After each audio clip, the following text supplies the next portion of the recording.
എല്ലാവർക്കും നമസ്കാരം. ജോഗ്രഫിയുടെ പുതിയൊരു വീഡിയോയിലേക്ക് എല്ലാവർക്കും സ്വാഗതം. അപ്പോൾ ഇന്നത്തെ ക്ലാസ്സിൽ നമ്മൾ പഠിക്കാൻ പോകുന്നത് മാപ്പുമായി ബന്ധപ്പെട്ട, അതായത് സെക്കൻഡ് ടേമിലെ ഫസ്റ്റ് ചാപ്റ്റർ ആയിട്ടുള്ള ലാൻഡ്സ്കേപ്പ് അനാലിസിസ് ത്രൂ മാപ്പ്, അതായത് ഭൂതല വിശകലനം ഭൂപടങ്ങളിലൂടെ എന്ന് പറയുന്ന ഒരു ചാപ്റ്ററാണ്. അതായത് മാപ്പുമായിട്ട് റിലേറ്റ് ചെയ്യുന്ന ഒരു ചാപ്റ്ററാണ് നമ്മൾ എന്ത് ചെയ്യുന്നത്, പഠിക്കുന്നത്. മാപ്പ് എന്ന് പറഞ്ഞാൽ മലയാളത്തിൽ അതിനെ ഭൂപടം എന്ന് പറയും. ഭൂപടവുമായി ബന്ധപ്പെട്ടിട്ടുള്ള ഒരു ചാപ്റ്ററാണ് നമ്മൾ എന്ത് ചെയ്യുന്നത്, ഇന്നത്തെ ക്ലാസ്സിൽ പഠിക്കാൻ പോകുന്നത്. ഇതിനകത്ത് നമുക്ക് ഏതെങ്കിലും ഒരു പ്രദേശത്തിന്റെ കൃത്യമായിട്ടുള്ള സ്ഥാനങ്ങൾ കാണുന്നതിന് വേണ്ടിയിട്ട്, അല്ലെങ്കിൽ ഏതെങ്കിലും ഒരു പ്രദേശത്തെ ഐഡന്റിഫൈ ചെയ്യുന്നതിന് വേണ്ടിയിട്ടാണ് നമ്മൾ എപ്പോഴും മാപ്പുകൾ അല്ലെങ്കിൽ ഭൂപടങ്ങൾ ഉപയോഗിക്കുന്നത്. നമ്മൾ 8ാം ക്ലാസ്സിൽ റീഡിംഗ് മാപ്പ് എന്ന് പറയുന്ന ഒരു ചാപ്റ്റർ പഠിച്ചിട്ടുണ്ടായിരുന്നു. ആ റീഡിംഗ് മാപ്പ് എന്ന് പറയുന്ന ചാപ്റ്ററിൽ നമ്മൾ കുറേയധികം മാപ്പുകളെ കുറിച്ചും ആ മാപ്പുകളുടെ യൂസസിനെ കുറിച്ചും ഉപയോഗങ്ങളെ കുറിച്ചും എല്ലാം പറഞ്ഞിട്ടുമുണ്ടായി. അപ്പോൾ അതുമായി ബന്ധപ്പെട്ട് അന്ന് 8ാം ക്ലാസ്സിൽ നമ്മൾ ടോപ്പോഗ്രാഫിക് മാപ്പ് അല്ലെങ്കിൽ ധരാതലീയ ഭൂപടം എന്ന് പറയുന്ന ഒരു ഭൂപടത്തെ കുറിച്ച് പഠിച്ചിട്ടുണ്ടായിരുന്നു. ടോപ്പോഗ്രാഫിക് മാപ്പ് എല്ലാവരും കേട്ടിട്ടുണ്ടായിരുന്നു. ടോപ്പോഗ്രാഫിക് മാപ്പ്, ടോപ്പോഗ്രാഫിക് മാപ്പിന്റെ പ്രത്യേകതകളെ കുറിച്ചാണ് ആദ്യമായിട്ട് നമ്മൾ പറയുന്നത്. അപ്പോൾ ടോപ്പോഗ്രാഫിക് മാപ്പ് അല്ലെങ്കിൽ ധരാതലീയ ഭൂപടം എന്താണ് എന്ന് ഞാൻ ആദ്യമായിട്ടൊന്ന് പറയാം. Topographic map depict in a minute details all the natural and man-made features on the earth surface. അതായത് എർത്തിന്റെ സർഫസിൽ, ഭൂമിയുടെ ഉപരിതലത്തിലുള്ള എല്ലാ മാൻമെയ്ഡ് ആയിട്ടുള്ളതും നാച്ചുറൽ ആയിട്ടുള്ളതുമായിട്ടുള്ള ഫീച്ചേഴ്സിനെ, അതായത് പ്രകൃതിദത്തവും മനുഷ്യനിർമ്മിതവുമായിട്ടുള്ള എല്ലാ വസ്തുക്കളെയും കുറിച്ച് ഡിപ്പിക്ട് ചെയ്യുന്ന മാപ്പിനെ അല്ലെങ്കിൽ വിശദീകരിക്കുന്ന മാപ്പിനെയാണ് നമ്മൾ എന്തെന്ന് വിളിക്കുന്നത്, ടോപ്പോഗ്രാഫിക് മാപ്പ് എന്ന പേരിൽ അറിയുന്നത്. അതായത് എർത്തിന്റെ സർഫസിലുള്ള, ഭൂമിയുടെ ഉപരിതലത്തിലുള്ള എല്ലാ manmade as well as natural features, പ്രകൃതിദത്തവും മനുഷ്യനിർമ്മിതവുമായിട്ടുള്ള വിവരങ്ങളെ ഉൾക്കൊള്ളുന്ന മാപ്പാണ് എന്തെന്ന് പറയുന്നത്, ടോപ്പോഗ്രാഫിക് മാപ്പ് എന്ന് പറയുന്നത്. അതിനകത്ത് this map contain the important surface features such as the undulations of the terrains, rivers, other water bodies, forest, agricultural land, barren land, village, towns and transport and telecommunication systems.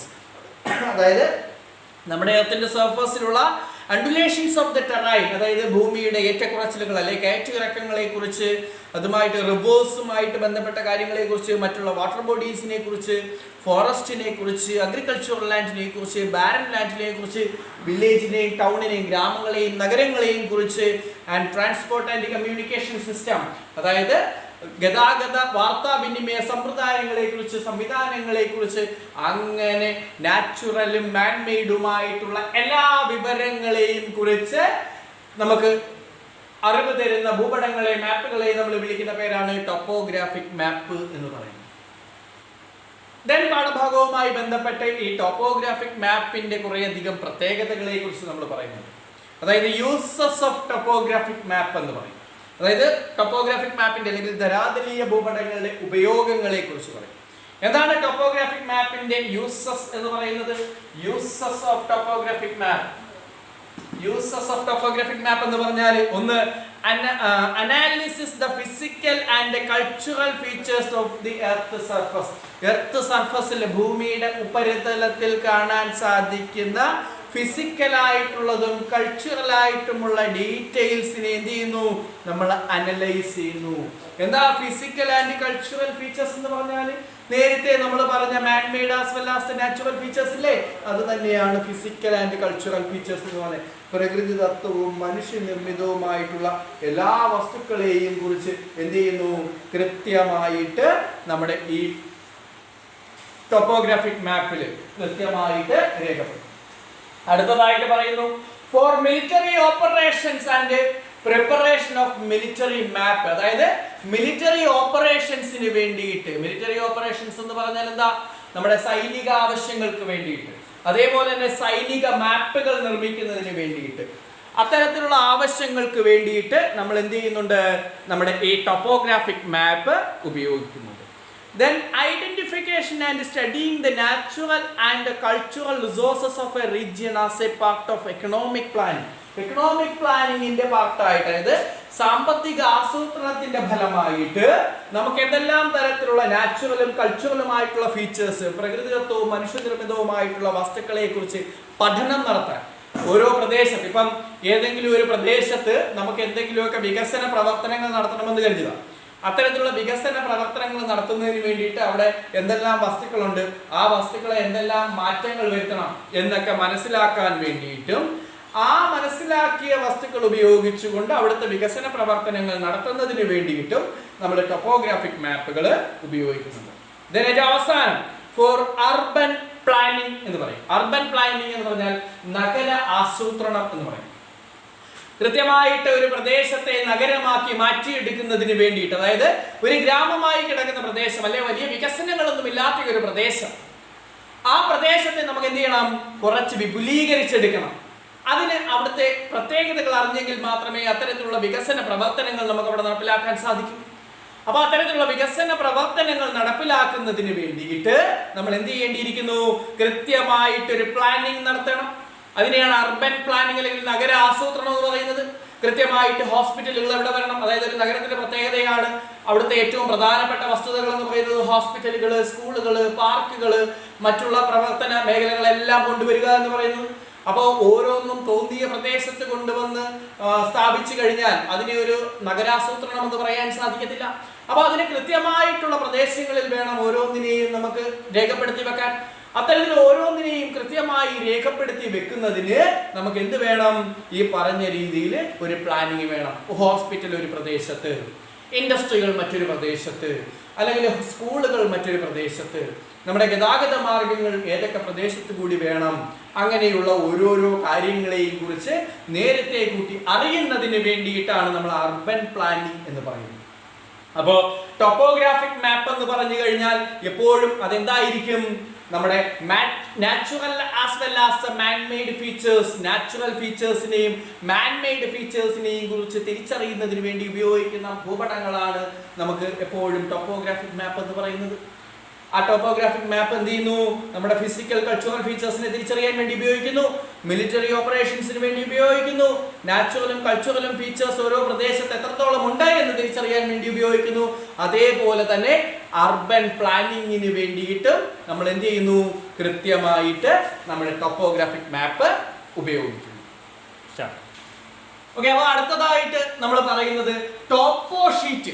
അതായത് topographic മാപ്പിനെ നമ്മൾ detail ആയിട്ട് വിളിക്കുമ്പോൾ ടോപ്പോ sheet എന്ന് പറയും.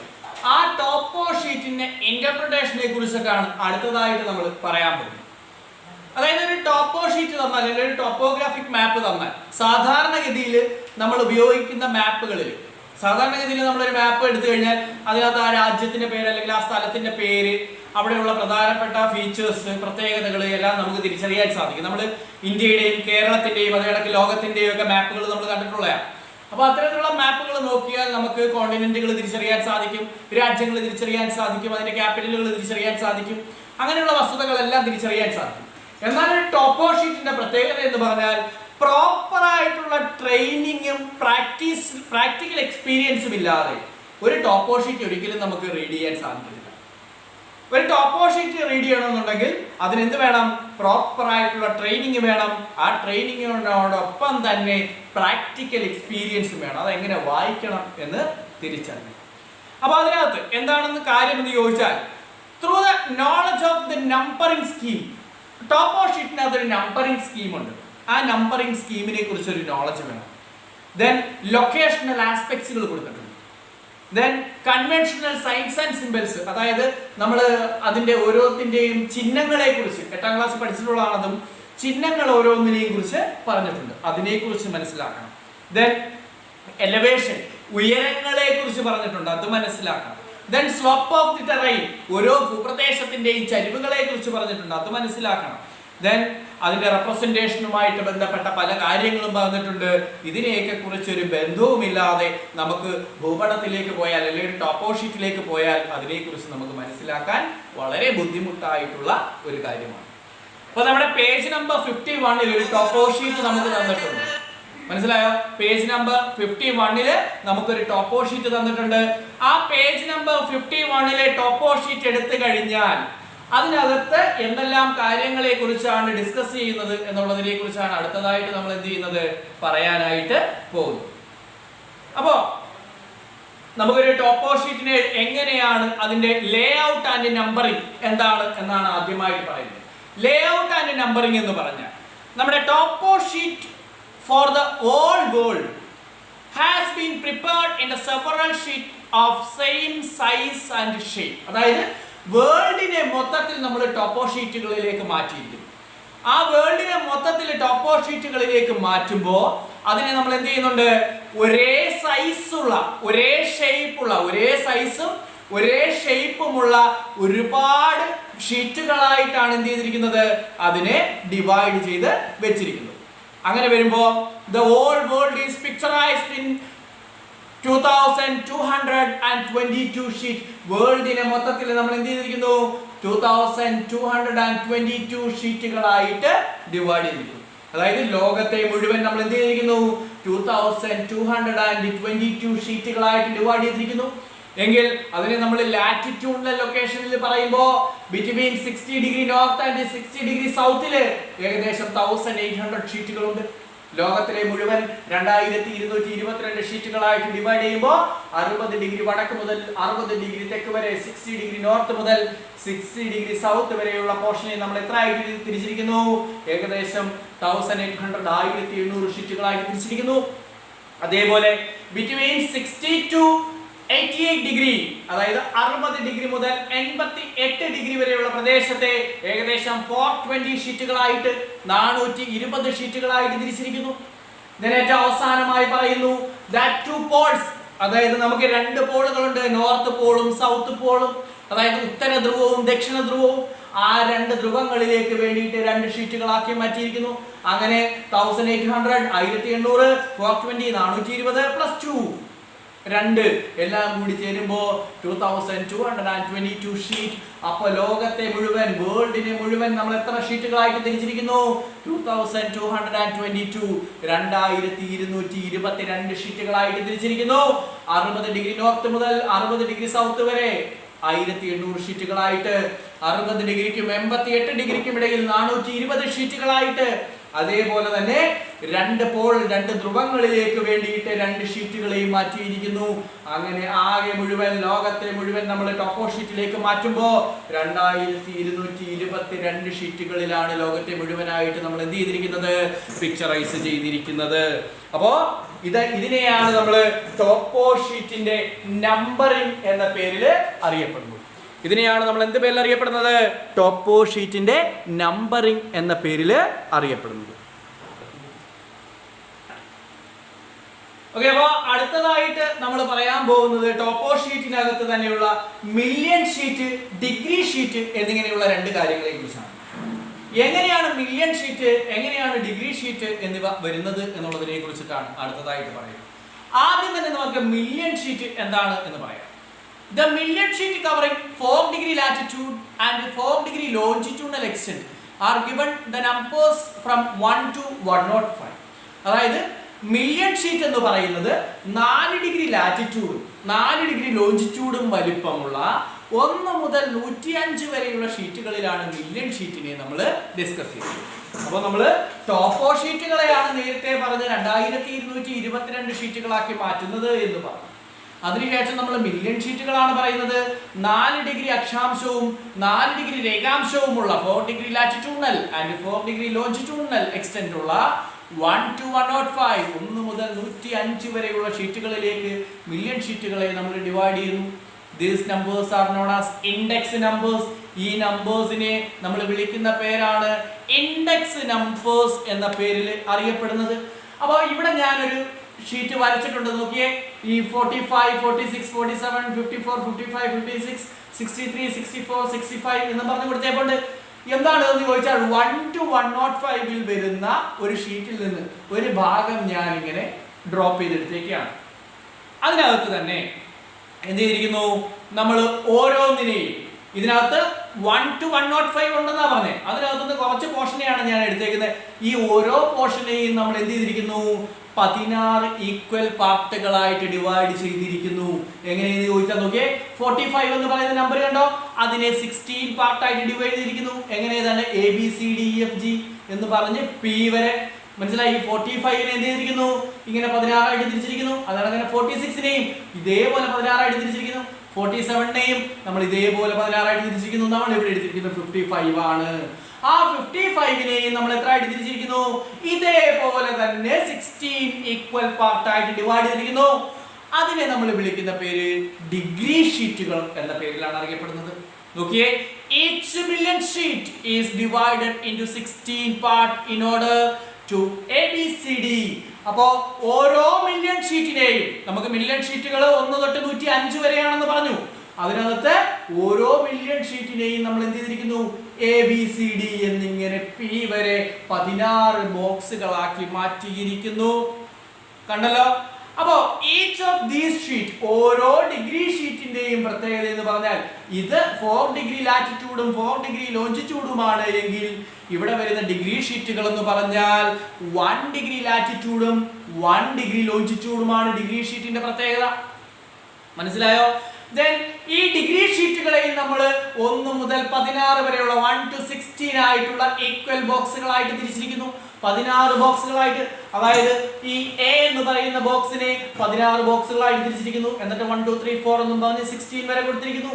B എന്ന് പറയുന്ന ബോക്സിനെയും 1 to 16 equal box ആയിട്ട് തിരിച്ചിരിക്കുന്നു.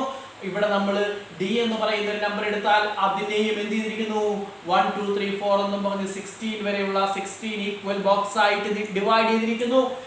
ഈ ബോക്സിന്റെ വലിപ്പം എന്ന് പറയുന്നത് 15 മിനിറ്റ്സ് ആണ്. മനസ്സിലായോ?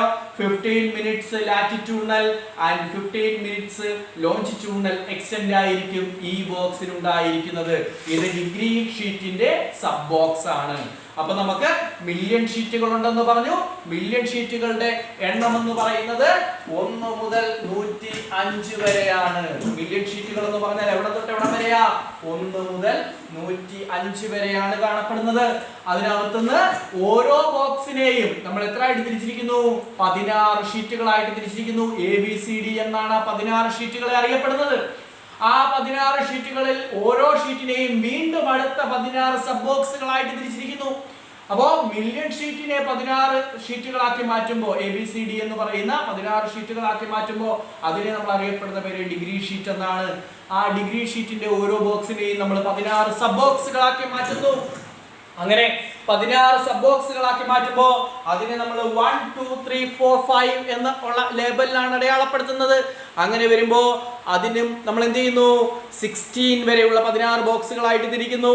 അപ്പോൾ നമ്മൾ ഇവിടെ എടുത്തിരിക്കുന്നു മില്യൺ ഷീറ്റിൽ 55 എന്ന് പറയുന്ന ഒരു ഡിജിറ്റ് എടുത്താൽ അതിനെ ഡിഗ്രി ഷീറ്റിലേക്ക് D എന്ന് പറയുന്ന ലെറ്ററിനെ തിരഞ്ഞെടുക്കുന്നു. അതിൽ നിന്ന് മറ്റേതെങ്കിലും ഒരു ലെറ്റർ എടുക്കുന്നു. ഇവിടെ ഞാൻ എടുത്തിരിക്കുന്ന 3 ആണ്. 55D3 എന്നിങ്ങനെ എടുത്തിരിക്കുന്നു. അത് നമ്മൾ ടോപ്പോ ഷീറ്റിന്റെ ഇന്റർപ്രിട്ടേഷന് വേണ്ടി ടോപ്പോ ഷീറ്റിൽ അതിനെ റീഡ് ചെയ്യാൻ വേണ്ടി കണക്കാക്കുമ്പോൾ 55D/3 എന്ന പേരിലാണ് നമ്മൾ എന്ത് ചെയ്യുന്നത്, അതിനെ കണക്കാക്കുന്നത്. അപ്പോൾ മില്യൺ ഷീറ്റ് എന്ന് പറഞ്ഞാൽ 1 to 105 ആണ് പറയുന്നത്. അതേപോലെ തന്നെ ഡിഗ്രി ഷീറ്റ് എന്ന് പറയുമ്പോൾ ABCD എന്ന് മുതൽ തുടങ്ങി P വരെയാണ്. ദെൻ ഡിഗ്രി ഷീറ്റിന് ഒരു സബ് ബോക്സ് ഉണ്ട്, അത് 1 to 16 ആണ്. ഓക്കെ, അപ്പോൾ നമ്മൾ ഇതൊക്കെ ബേസ് ചെയ്തിട്ടാണ് എന്ത് ചെയ്യുന്നത്, ടോപ്പോ ഷീറ്റിന്റെ ഇന്റർപ്രിട്ടേഷൻ നടപ്പിലാക്കുന്നത്. അടുത്തതായിട്ട് നമ്മൾ പറയാൻ പോകുന്നത് സൈൻസ് ആൻഡ് സിംബൽസ് എന്ന് പറയുന്നത്, കൺവെൻഷണൽ സൈൻസ് ആൻഡ് സിംബൽസ് എന്ന് പറയുന്ന ഒരു ടോപ്പിക്കാണ്. അതായത് അംഗീകൃതമായിട്ടുള്ള ചിഹ്നങ്ങളെ കുറിച്ചിട്ടാണ് സയൻസും സിംബൽസും. അതായത് ഒരു ഭൂപടത്തിൽ, ഒരു മാപ്പിൽ നമുക്ക് രേഖപ്പെടുത്തുന്ന പ്രധാനപ്പെട്ട സിംബൽസ് ഏതൊക്കെയാണ് എന്നുള്ളതാണ്. അതായത് നമ്മൾ മാപ്പ് എടുക്കുന്ന സമയത്ത്, ഒരു ഭൂപടം എടുക്കുന്ന സമയത്ത്, അത് ഇന്ത്യയുടെ ആണെങ്കിലും വേൾഡിന്റെ ആണെങ്കിലും, ഇന്ത്യയിൽ നിർമ്മിച്ചതാണെങ്കിലും ലോകത്തിന്റെ ഏത് ഭാഗത്ത് നിർമ്മിച്ച ഭൂപടങ്ങളാണെങ്കിലും എല്ലായിടത്തും ഒരു യൂണിഫൈഡ് ആയിട്ടുള്ള, ഇന്റർനാഷണലി അക്സെപ്റ്റഡ് ആയിട്ടുള്ള, എല്ലാ രാജ്യങ്ങളും അംഗീകരിച്ചതായിട്ടുള്ള കുറെ സൈൻസ് ആൻഡ് സിംബൽസ് നമുക്ക് അവൈലബിൾ ആണ്. അപ്പൊ നമുക്ക് ഇവിടെ കുറെ അധികം സയൻസ് ആൻഡ് സിംബൽസ് നമ്മുടെ പാഠപുസ്തകത്തിൽ തന്നിട്ടുണ്ട്, ടെക്സ്റ്റ് ബുക്കിൽ തന്നിട്ടുണ്ട്. ആ സയൻസ് ആൻഡ് സിംബൽസിൽ വളരെ കുറച്ച് മാത്രം ഞാനിവിടെ ബോർഡിൽ നിങ്ങൾക്ക് വേണ്ടി വരച്ചിട്ടുണ്ട്. എന്തുകൊണ്ടാണ് ഇത്രയും മാത്രം ഞാൻ തെരഞ്ഞു പിടിച്ച് വരച്ചത് എന്ന് ചോദിച്ചാല്, ഇത് നമുക്ക് പ്രധാനമായിട്ടും നമ്മുടെ ഗ്രിഡ് റെഫറൻസുമായി ബന്ധപ്പെട്ട് ചോദിക്കുന്ന കുറച്ച് സൈൻസ് ആൻഡ് സിംബൽസ് ആയതുകൊണ്ടാണ് ഇത് മാത്രമായിട്ട് ഞാൻ എന്ത് ചെയ്തത്, വരച്ചിട്ടുള്ളത്. അപ്പൊ നമുക്ക് പാഠപുസ്തകത്തിലെ പ്രധാനപ്പെട്ട കുറെ സൈൻസ് ആൻഡ് സിംബൽസ് ഏതൊക്കെയാണ് എന്നുള്ളതിനെ കുറിച്ച് നമുക്കൊന്ന് ഡിസ്കസ് ചെയ്യാം. അപ്പൊ ആദ്യമായിട്ട് നമ്മൾ പറയുന്ന സൈൻ ആൻഡ് സിംബൽസ് എന്ന് പറയുമ്പോൾ റോഡുമായി ബന്ധപ്പെട്ടതാണ്. ടെക്സ്റ്റ് ബുക്കിന്റെ റെഫറൻസോട് കൂടിയിട്ടാണ് നമ്മൾ എന്ത് ചെയ്യേണ്ടത്, ഈ സൈൻസ് ആൻഡ് സിംബൽസ് പഠിക്കേണ്ടത്. കൃത്യമായിട്ട് ഓരോ സൈൻസിനും സിംബൽസിനും അതിൻ്റെതായിട്ടുള്ള കളേഴ്സ് ഉണ്ട്, അതിൻ്റെതായിട്ടുള്ള ഷേപ്പുകളുണ്ട്. അപ്പൊ നമുക്ക് റോഡ്സിനെ എടുത്തു കഴിഞ്ഞാൽ അതിനകത്ത് മെറ്റൽഡ് റോഡ് ഉണ്ട്, അൺമെറ്റൽഡ് റോഡ് ഉണ്ട്, ഫുട്പാത്ത് ഉണ്ട്, കാർ ട്രാക്ക് ഉണ്ട്, അങ്ങനെ വ്യത്യസ്ത തരമായിട്ടുള്ള റോഡുകളുണ്ട്. അതിനകത്ത് മെറ്റൽഡ് റോഡും അൺമെറ്റൽഡ് റോഡുമാണ് എക്സാമിന് ഏറ്റവും കൂടുതലായിട്ട് ചോദിച്ചിട്ടുള്ളത്. ദെൻ അതിനുശേഷം റെയിൽവേസ് വരും. റെയിൽവേസ് എന്ന് പറഞ്ഞാൽ ബ്ലാക്ക് കളറിലായിരിക്കും കാണപ്പെടുന്നത്. അതിനകത്ത് റെയിൽവേ ബ്രോഡ് ഗേജ് ഉണ്ട്, റെയിൽവേ മീറ്റർ ഗേജ് ഉണ്ട്, റെയിൽവേ വിത്ത് സ്റ്റേഷൻ ഉണ്ട്, ലെവൽ ക്രോസിംഗ് ഉണ്ട്, റെയിൽവേ വിത്ത് ബ്രിഡ്ജ് ഉണ്ട്. അതിനകത്ത് റെയിൽവേ ബ്രോഡ് ഗേജും റെയിൽവേ മീറ്റർ ഗേജും നമുക്ക് ഏറ്റവും ഇമ്പോർട്ടന്റ് ആയിട്ട് വരുന്നതാണ്. ദെൻ ബൗണ്ടറീസിലേക്ക് വരുമ്പോൾ ഇന്റർനാഷണൽ ബൗണ്ടറി ഉണ്ട്, സ്റ്റേറ്റ് ബൗണ്ടറി ഉണ്ട്, ഡിസ്ട്രിക്ട് ബൗണ്ടറി ഉണ്ട്, താലൂക്ക് ബൗണ്ടറി ഉണ്ട്. ഇവയും നമുക്ക് ബ്ലാക്ക് കളേഴ്സിലാണ് കാണാൻ സാധിക്കുന്നത്. അതിനകത്ത് ഇന്റർനാഷണൽ ബൗണ്ടറിയും സ്റ്റേറ്റ് ബൗണ്ടറിയും ഏകദേശം ഒരേപോലെ കാണപ്പെടുന്നു എങ്കിലും ഇന്റർനാഷണൽ ബൗണ്ടറിക്ക് തിക്നെസ് കൂടുതലും അതേടൊക്കെ സ്റ്റേറ്റ് ബൗണ്ടറിക്ക് തിക്നെസ് വളരെ കുറവുമായിരിക്കും കാണാൻ സാധിക്കും. പിന്നീട് ഏറ്റവും പ്രധാനപ്പെട്ട ഒരു ടോപ്പിക്കിലേക്ക് വരുന്നു, വാട്ടർ ബോഡീസ് എന്ന് പറയും, ജലാശയങ്ങൾ. ജലാശയങ്ങളെല്ലാം ബ്ലൂ കളേഴ്സിലായിരിക്കും, നീല നിറത്തിലായിരിക്കും കാണാൻ സാധിക്കുന്നത്. അതിനകത്ത് സ്ട്രീംസ് ഉണ്ട്, റിവേഴ്സ് ഉണ്ട്, ടൈഡൽ റിവേഴ്സ് ഉണ്ട്, സ്പ്രിങ്സ്, വെൽസ്, ട്യൂബ് വെൽസ് എന്നിങ്ങനെയുണ്ട്. സ്പ്രിങ്സ് ഇവിടെ നോക്കിയേ, സ്പ്രിങ്സിനെ നമ്മൾ ഈ പ്ലസ് ചിഹ്നത്തിലാണ് കാണപ്പെടുന്നത്. വെൽ സ്പ്രിങ്സ് എന്ന് പറഞ്ഞാൽ നീരുറവകൾ എന്ന് പറയും. ദെൻ വെൽ ഇത് ബ്ലൂ കളറാണ്, എന്ത് ചെയ്യുന്നു, വെൽ കിണർ എന്ന് പറയും. ദെൻ ഒരു ട്രയാങ്കുലർ ഷേപ്പിൽ കാണപ്പെടുന്നത് ട്യൂബ് വെൽ, കുഴൽ കിണർ എന്ന പേരിലും അറിയപ്പെടും. ഇത് മൂന്നെണ്ണവും നമുക്ക് എന്ത് ചെയ്യുന്നുണ്ട്, എക്സാമിന് ചോദിക്കുന്നുണ്ട്. എങ്ങനെയെന്ന് ചോദിച്ചാൽ ഗ്രിഡ് റെഫറൻസ് എന്ന് പറഞ്ഞൊരു ടോപ്പിക് നമുക്ക് അടുത്തതായിട്ട് പഠിക്കാനുണ്ട്. അതുമായി ബന്ധപ്പെട്ടാണ് നമുക്ക് ഇത് മൂന്നെണ്ണവും ഏറ്റവും ഇമ്പോർട്ടന്റ് ആയിട്ട് വരുന്നത്. അതിനുശേഷം നമുക്ക് വെജിറ്റേഷൻസ്, സസ്യജാലങ്ങളെ കുറിച്ച് പറയുന്നുണ്ട്. സസ്യജാലങ്ങളെ കുറിച്ച് പറയുമ്പോൾ നമുക്കറിയാം അത് പച്ച നിറത്തിലാണ്, ഗ്രീൻ നിറത്തിലായിരിക്കും കാണാൻ സാധിക്കുന്നത്. അതിനകത്ത് ഗ്രാസ് ഉണ്ട്, പാംസ് ഉണ്ട്, കോണിഫറസ് ട്രീസ് ഉണ്ട്, ബാംബൂസ് ഉണ്ട്, ഡെൻസ് ഫോറസ്റ്റ് ഉണ്ട്, അതേണക്ക് തന്നെ റിസർവ് ഫോറസ്റ്റും ഉണ്ട്. ദെൻ അതിനുശേഷം വരുന്നതാണ് സെറ്റിൽമെന്റ്സ് എന്ന് പറയും. സെറ്റിൽമെന്റ്സ് എന്ന് പറഞ്ഞാൽ വാസസ്ഥലങ്ങൾ എന്നാണ് അറിയപ്പെടുന്നത്. അതിനകത്ത് നമുക്ക് പെർമനന്റ് സെറ്റിൽമെന്റ്സ് ഉണ്ട്. സെറ്റിൽമെന്റ്സ് എല്ലാം റെഡ് കളറാണ്. ആദ്യമായിട്ട് വരുന്നു പെർമനന്റ് സെറ്റിൽമെന്റ്, റെഡ് കളർ ആയിരിക്കും. ഒരു ബോക്സ് വരച്ചിട്ട്, ഒരു സ്ക്വയർ വരച്ചിട്ട് അത് റെഡ് കളർ ആയിരിക്കും കാണപ്പെടുന്നത്. പിന്നെ ടെമ്പററി സെറ്റിൽമെന്റ് ഉണ്ട്, അത് ഒരു റെഡ് കളറിന്റെ ഔട്ട്ലൈനോട് കൂടിയ ഒരു സ്ക്വയർ ആയിരിക്കും. അതിനുശേഷം ക്ലസ്റ്റേർഡ് സെറ്റിൽമെന്റ് ഉണ്ട്. ഇതാണ് ക്ലസ്റ്റേർഡ് സെറ്റിൽമെന്റ്. ഇവിടെ ക്ലസ്റ്റേർഡ് എന്ന് ഞാൻ എഴുതിയിട്ടില്ല എങ്കിലും ഇത് ക്ലസ്റ്റേർഡ് സെറ്റിൽമെന്റ് ആണ്. ഇത് നമുക്ക് എക്സാമിന് ഏറ്റവും കൂടുതൽ ചോദിച്ചിട്ടുള്ളതാണ്. പിന്നീട് അതിനോടൊപ്പം തന്നെ ഡിസ്പേഴ്സ്ഡ് സെറ്റിൽമെന്റും ലീനിയർ സെറ്റിൽമെന്റും ഉണ്ട്. ഏത് തരത്തിലുള്ള സെറ്റിൽമെന്റ് ആയാലും, പെർമനന്റ് ആയാലും ടെമ്പററി ആയാലും, അതേണക്ക് തന്നെ ക്ലസ്റ്റേർഡ് ആയാലും ലീനിയർ ആയാലും അതേണക്ക് തന്നെ ഡിസ്പേഴ്സ്ഡ് ആയാലും എല്ലാ സെറ്റിൽമെന്റ്സിന്റെയും നിറങ്ങൾ, കളർ എന്ന് പറയുന്നത് റെഡ് കളറാണ്. ദെൻ അതിനുശേഷം വരുന്ന മോണുമെന്റ്സ് ആൻഡ് ബിൽഡിങ്സ്, പ്രധാനപ്പെട്ട സ്മാരകങ്ങളും കെട്ടിടങ്ങളും വരുമ്പോൾ ഫോർട്ട്, കോട്ട പ്രധാനമായിട്ടും നമുക്ക് ചോദിക്കുന്ന ഒന്നാണ്. അതിനുശേഷം പിന്നെ ടെമ്പിൾ ഉണ്ട്. കോമൺ ആയിട്ട് ചോദിക്കുന്ന വസ്തുക്കളാണ് ടെമ്പിള്, ചർച്ച്, മോസ്ക്, ടോംബ് എന്നിവ. ദെൻ ഇവയെല്ലാം റെഡ് കളറിൽ കാണപ്പെടുന്നവയുമാണ്, ചുവന്ന നിറത്തിലാണ് കാണുന്നത്. പിന്നെ അതിൽ നിന്നൊന്നും പെടാത്ത മറ്റൊരു സ്മാരകമാണ് അല്ലെങ്കിൽ മറ്റൊരു ബിൽഡിംഗ് ആണ്, മോണുമെന്റ്സ് ആൻഡ് ബിൽഡിങ്സിന്റെ കൂട്ടത്തിൽ വരുന്നതാണ് ഗ്രേവ് എന്ന് പറയുന്നത്. ഗ്രേവ് എന്ന് പറഞ്ഞാൽ ശവപ്പറമ്പ്, ശ്മശാനം, സെമിത്തേരിയ എന്നൊക്കെ നമുക്ക് വേണമെങ്കിൽ പറയാം.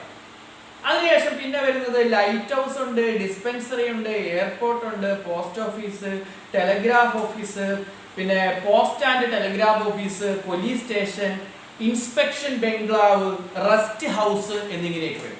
ഇതിനകത്ത് പോസ്റ്റ് ഓഫീസിനെ PO എന്ന് പറയുന്ന ലെറ്ററിലും ടെലഗ്രാഫ് ഓഫീസിനെ TO എന്ന് പറയുന്ന ലെറ്ററിലും, പോസ്റ്റ് ആൻഡ് ടെലഗ്രാഫ് ഓഫീസിനെ PTO എന്ന് പറയുന്ന ലെറ്റേഴ്സിലും, പോലീസ് സ്റ്റേഷനെ PS എന്ന് പറയുന്ന ലെറ്റേഴ്സിലും, ഇൻസ്പെക്ഷൻ ബംഗ്ലാവിലെ IB എന്ന് പറയുന്ന ലെറ്റേഴ്സിലും, റെസ്റ്റ് ഹൗസിനെ RH എന്ന് പറയുന്ന ലെറ്റേഴ്സിലും നമ്മൾ എന്ത് ചെയ്യുന്നു, മെൻഷൻ ചെയ്യും. ലൈറ്റ് ഹൗസിനെ ആണെങ്കിൽ ഒരു റെഡ് കളറിലെ ലൈറ്റ് ഹൗസിന്റെ ചിഹ്നത്തിൽ തന്നെ കാണിച്ചിരിക്കുന്നു. പിന്നെ ഹെൽത്ത് സെന്ററിനെ ഒരു ഇതേപോലെ പെർമനന്റ് സെറ്റിൽമെന്റിന്റെ ഒരു റെഡ് സ്ക്വയർ വരച്ചിട്ട് അതിനകത്ത് അതിനോടൊപ്പം ഡിസ്പെൻസറി എന്ന് എഴുതി ചേർത്തിട്ടുണ്ട്. പിന്നീട് അതിനകത്ത് പറയുന്നത് വെച്ചാൽ എയർപോർട്ടാണ്. എയർപോർട്ട് എന്ന് പറയുമ്പോൾ ഒരു റെഡ് റൗണ്ട് വരച്ചിട്ട് അതിനകത്ത് റെഡ് കളറിൽ ഒരു ഫ്ലൈറ്റ് പോകുന്നതായിട്ടാണ് കാണിച്ചിരിക്കുന്നത്. അത് കണ്ടാൽ ഏത് പൊട്ടനും മനസ്സിലാകുന്നതേ ഉള്ളൂ അത് എയർപോർട്ടാണ് എന്ന്. ഏറ്റവും അവസാനമായിട്ട് നമുക്ക് എലവേഷൻസ് ഉയരം പറയാൻ വേണ്ടിയിട്ട് കോണ്ടൂർ ലൈൻസ് ഉപയോഗിക്കുന്നു, ഫോം ലൈൻസ് ഉപയോഗിക്കുന്നു, സ്പോട്ട് ഹൈറ്റ് ഉപയോഗിക്കുന്നു, ട്രയാങ്കുലേറ്റഡ് ഹൈറ്റ്, ബെഞ്ച് മാർക്ക് എന്നിങ്ങനെ പലതായിട്ട് ഉപയോഗിക്കുന്നു. അതിനകത്ത് കോണ്ടൂർ ലൈനും ഫോം ലൈനും നമുക്ക് ഏറ്റവും കൂടുതലായിട്ട് ഉപയോഗിക്കുന്നത് ബ്രൗൺ കളറിലാണ്. ഓക്കെ, അത് രണ്ടെണ്ണവും വളരെ ഇമ്പോർട്ടന്റുമാണ്. ദെൻ പിന്നീട് നമുക്ക് ഒരു ഡോട്ട് ഇട്ടിട്ട് ഒരു നമ്പർ കൊടുത്താൽ അതിനെ സ്പോട്ട് ഹൈറ്റ് എന്ന് വിളിക്കും. ദെൻ ഒരു ട്രയാങ്കിൾ വരച്ച് അതിന്റെ നടുക്ക് ഒരു ഡോട്ട് ഇട്ടിട്ട് ഒരു നമ്പർ കൊടുത്താൽ അതിനെ നമുക്ക് ട്രയാങ്കുലേറ്റഡ് ഹൈറ്റ് എന്ന് വിളിക്കും. ദെൻ ഒരു ബ്ലാക്ക് ഡോട്ട് ഇട്ടിട്ട് BM എന്ന് എഴുതിയിട്ട് ഒരു നമ്പർ കൊടുത്താൽ അതിനെ ബെഞ്ച് മാർക്ക് എന്ന പേരിലും അറിയപ്പെടും. ഇത്രയും കാര്യങ്ങളാണ് നമുക്ക് സൈൻസ് ആൻഡ് സിംബൽസിൽ നമുക്ക് ഏറ്റവും പ്രധാനമായിട്ട് വരുന്നത്. അപ്പോ സൈൻസ് ആൻഡ് സിംബൽസിനകത്ത് ഈ വരച്ചിട്ടിരിക്കുന്ന ഇത്രയും കാര്യങ്ങൾ വളരെയധികം ഇമ്പോർട്ടൻസ് കൊടുത്ത് തന്നെ നമ്മൾ എന്ത് ചെയ്യേണ്ടിയിരിക്കുന്നു, പഠിക്കേണ്ടിയിരിക്കുന്നു. എന്തുകൊണ്ടാണ് ഇത്രയും കാര്യങ്ങൾക്ക് മാത്രമായിട്ട് നമ്മൾ ഇമ്പോർട്ടൻസ് കൊടുക്കുന്നതെന്ന് ചോദിച്ചാൽ ഈ വസ്തുക്കളാണ് നമുക്ക് ഗ്രിഡ് റെഫറൻസ് എന്ന് പറയുന്ന ഒരു മെത്തേഡ് ചെയ്യാൻ വേണ്ടിയിട്ട് അല്ലെങ്കിൽ ഒരു ഐഡിയ ചെയ്യാൻ വേണ്ടിയിട്ട് നമ്മൾ ഉപയോഗിക്കുന്നു. അപ്പോൾ ഇത്രയും കാര്യങ്ങൾ നമ്മളെല്ലാവരും എന്ത് ചെയ്യുക, വളരെ ക്ലിയർ ആയിട്ട് പഠിച്ചിരിക്കുക. ഇത്രയും കാര്യങ്ങൾ ഉണ്ടെങ്കിൽ മാത്രമേ അടുത്ത ടോപ്പിക്കിലേക്ക് നമുക്ക് പോകുമ്പോൾ അതിനെയെല്ലാം വളരെ ഈസി ആയിട്ട് ഐഡൻറ്റിഫൈ ചെയ്യാനും അണ്ടർസ്റ്റാൻഡ് ചെയ്യാനും സാധിക്കുകയുള്ളൂ. ഓക്കെ.